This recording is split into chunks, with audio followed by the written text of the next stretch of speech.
नमस्कार, मैं रचना शर्मा और चढ़ती कला टाइम टीवी देख रहे सभी दर्शकों का स्वागत करती हूं। आप देख रहे हैं हिंदी के समाचार। समाचारों की शुरुआत से पहले एक नजर आज के मुख्य सुर्खियों पर।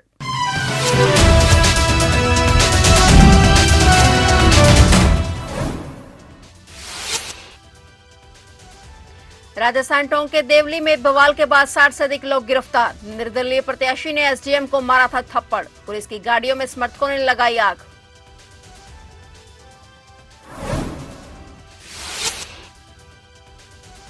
महाराष्ट्र में बीजेपी का चुनावी शोर। पीएम मोदी का महाराष्ट्र दौरा। 3 प्रमुख जनसभाएं। चुनावी प्रचार में जुटे प्रधानमंत्री नरेंद्र मोदी।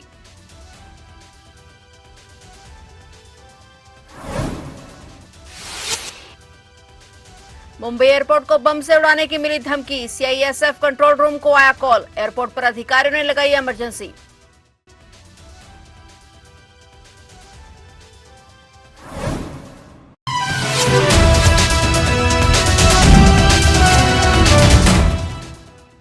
और अब समाचार विस्तार से।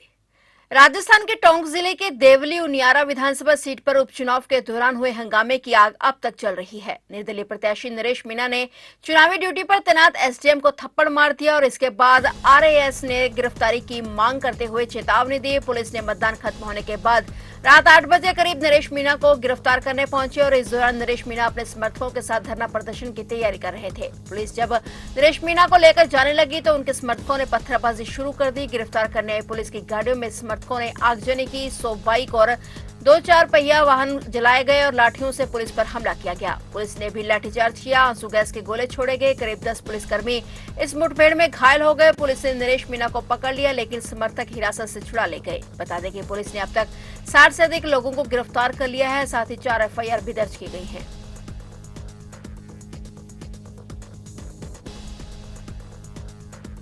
महाराष्ट्र की 288 सदस्यीय विधानसभा के लिए 20 नवंबर को मतदान होना है। जैसे जैसे चुनाव की तारीख नजदीक आ रही है, चुनावी माहौल भी गर्माता जा रहा है। इस बीच भाजपा अपने चुनावी अभियान को तेज करने के लिए लगातार रैलियां और जनसभाएं कर रही है। वहीं झारखंड में पहले चरण का मतदान हो चुका है, जबकि दूसरे चरण के मतदान के लिए अभी इंतजार है। ऐसे में भाजपा के शीर्ष नेता महाराष्ट्र और झारखंड में अपनी पार्टी के पक्ष में माहौल बनाने के लिए चुनावी प्रचार में जुटे हुए हैं। इसी के चलते प्रधानमंत्री नरेंद्र मोदी आज फिर महाराष्ट्र के दौरे पर हैं। पीएम राज्य में 3 प्रमुख चुनावी जनसभाओं को संबोधित कर रहे हैं। पीएम मोदी की पहली जनसभा छत्रपति संभाजीनगर में, दूसरी पनवेल में और फिर पीएम मोदी मुंबई का दौरा करेंगे, जहां वे जनसभा में शामिल होंगे और भाजपा के पक्ष में प्रचार करेंगे। जनसभाओं के जरिए पीएम मोदी महाराष्ट्र में भाजपा के चुनावी अभियान को गति देने और पार्टी के उम्मीदवारों के लिए समर्थन जुटाने का प्रयास करने में लगे हुए हैं।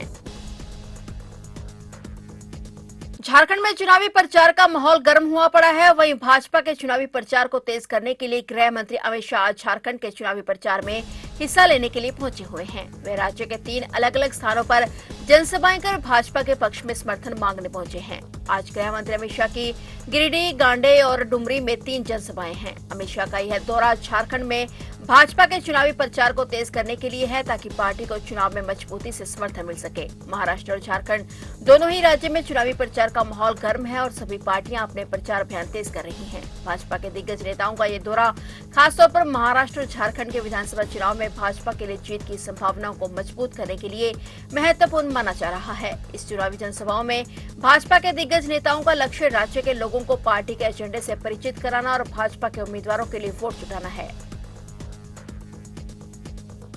दिल्ली में आज एमसीडी के मेयर और डिप्टी मेयर पद के लिए चुनाव हो रहा है। एमसीडी में आम आदमी पार्टी के पास बहुमत होने के कारण वह जीत के दावे कर रहे हैं और बावजूद इसके भाजपा भी मैदान में अपनी किस्मत आजमाने को तैयार है। मेयर चुनाव के लिए इस बार 273 सदस्य मैदान में मतदान करेंगे। इनमें 249 पार्षद और 14 मनोनीत विधायक और लोकसभा में राज्यसभा के 10 सांसद मतदान में शामिल हैं और इस चुनावी गणित में आम आदमी पार्टी के पास 143 मत हैं, जबकि भाजपा के पास 122 मत हैं और कांग्रेस के पास 8 मत हैं। जीत के लिए 137 मतों की जरूरत होगी। कांग्रेस के मतदान में हिस्सा नहीं लेने की स्थिति में जीत के लिए 133 मतों की जरूरत होगी और इस लिहाज से आपका परिणाम भारी नजर आ रहा है, मगर उसे क्रॉस वोट होने का डर सता रहा है। दूसरी तरफ भाजपा भी इस चुनाव में पीछे हटने को तैयार नहीं है। एमसीडी में 15 सालों में काबिज भाजपा के लिए यह चुनाव अगले साल विधानसभा चुनाव होने के मद्देनजर काफी अहम है।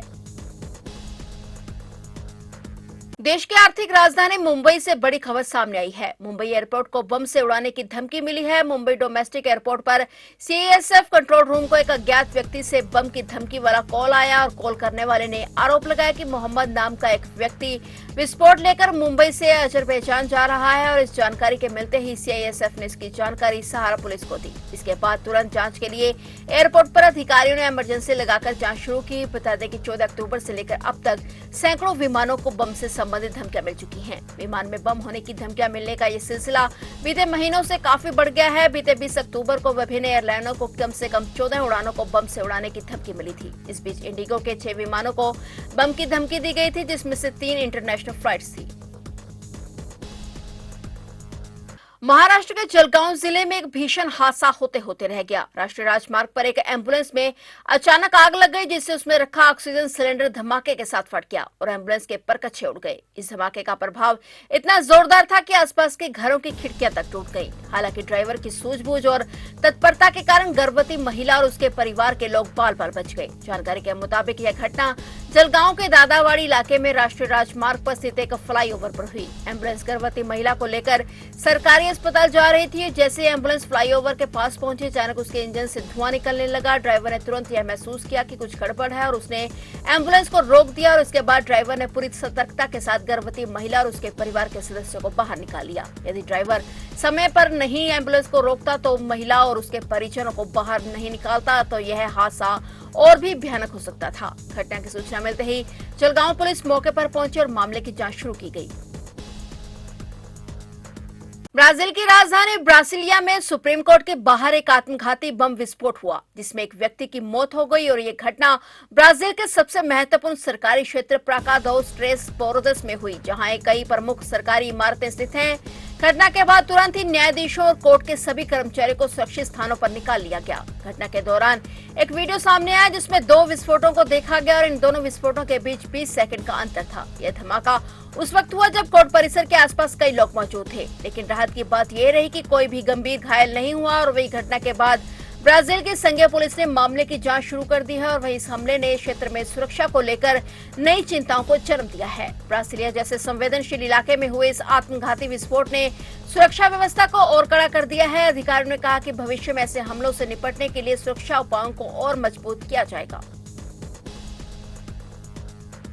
अररिया के गोदाम में पुलिस ने छापेमारी कर 1 करोड़ रुपए से अधिक मूल्य की प्रतिबंधित कफ सिरप जब्त किया है। साथ ही नशे के इस धंधे में शामिल 3 लोगों को गिरफ्तार कर लिया गया है। अररिया पुलिस ने इस मामले की जानकारी देते हुए बताया कि पुलिस को गुप्त सूचना मिली थी कि जोकीहाट थाना क्षेत्र के हरवा चौक के पास एक खाद गोदाम में नशीले पदार्थों की भारी खेप मौजूद है। इस सूचना पर कार्रवाई करते हुए पुलिस ने गोदाम पर छापा मारा। छापेमारी के दौरान 4500 लीटर कोडीन युक्त कफ सिरप को बरामद किया गया। पुलिस ने बताया कि इस कार्रवाई में 3 लोगों को गिरफ्तार किया गया है और छापेमारी में पुलिस ने कोडीन युक्त कफ सिरप के साथ एक ट्रक और एक पिकअप वाहन भी जब्त किया है। जोकीहाट थाने में गिरफ्तार अभियुक्तों के विरुद्ध मामला दर्ज कर पुलिस जांच पड़ताल में जुट गई है।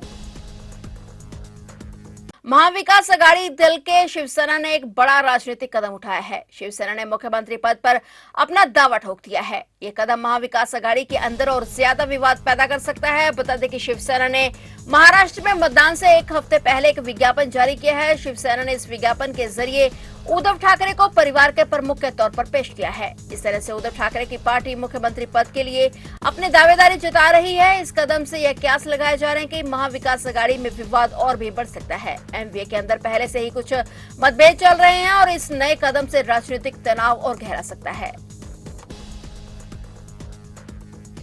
फिलहाल हिंदी के समाचारों में इतना ही और नए समाचारों के साथ फिर से हाजिर होंगे। तब तक के लिए देखते रहिए चढ़ती कला टाइम टीवी और मुझे दीजिए इजाजत। धन्यवाद।